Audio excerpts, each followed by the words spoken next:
All right, mental game teaching point. Now, I had a guy who just sent me an email. He's a subscriber. He said, Mike, I just missed that buying point that you gave us a couple of days ago in the S&P. I missed by like 3 ticks or something like that. Should I buy in right now?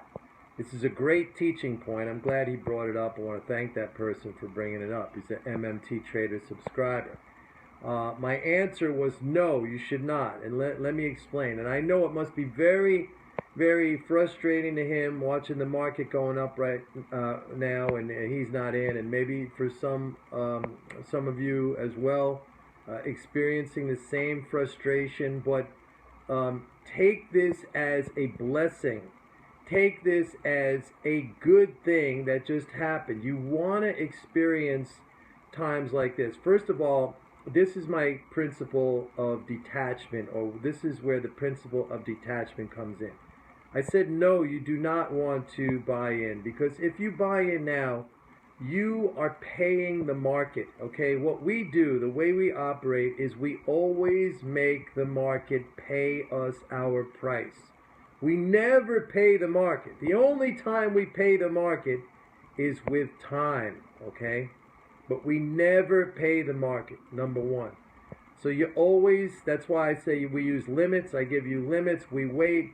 If the limits don't get hit, even if it's 1 tick away and it doesn't get hit, our attitude should be no big deal. Something else will come along, and we will never pay the market.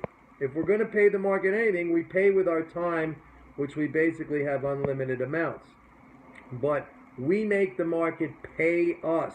The market must pay us our price, or we're not interested in playing the game. Okay, that's number one. Number two, you have to understand, I've been doing this a long time, almost 40 years, and I've been through many, as a matter of fact, if you have my Forex course, I go through a whole bunch of personal stories about how the lack of detachment, that was the hardest thing for me to learn, and it cost me more money than anything else. There's always going to be another opportunity that comes along. Believe me, in a few months down the road, you won't even remember this day.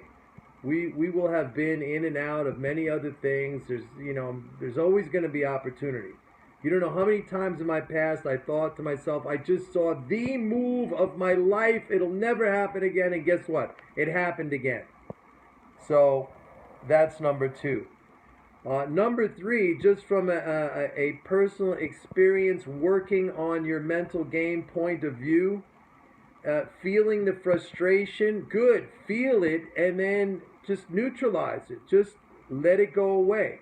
Just tell yourself it's okay. There's going to be something else. Go out, man. Call it a day. Don't look at the market today. We got all next week. We got the week after that. We got months after that. Today is not the be-all and end-all. If you're in, that's fantastic. If you're not in, it's no big deal. That's how you have to look at it. But you never chase after it. You never say, oh, I missed it. I don't care if it's 1 tick later. You don't do it. And by the way, that also reinforces the principle of patience, okay? You got to be patient to get your price. And then if you don't get your price, if you miss it by 3 ticks, as in the case of this person, you got to be patient for the next opportunity to come along. Once you give up any one of these behavioral traits, you're doomed. It's not going to work. So feel the frustration. Let it go. Don't look at the market today. Close the book. Close your trading book. Take a long 3-day weekend or whatever. It's Friday. And believe me, you're not even going to remember this. But if you don't get filled, you don't do it. I don't care if it's 1 tick later. I'm going to jump in now. I'm going to make my limit order a market order. No. It's got to stay. The market has to pay your price. Otherwise, you're not interested. That's the way it has to be. Okay? Work on that.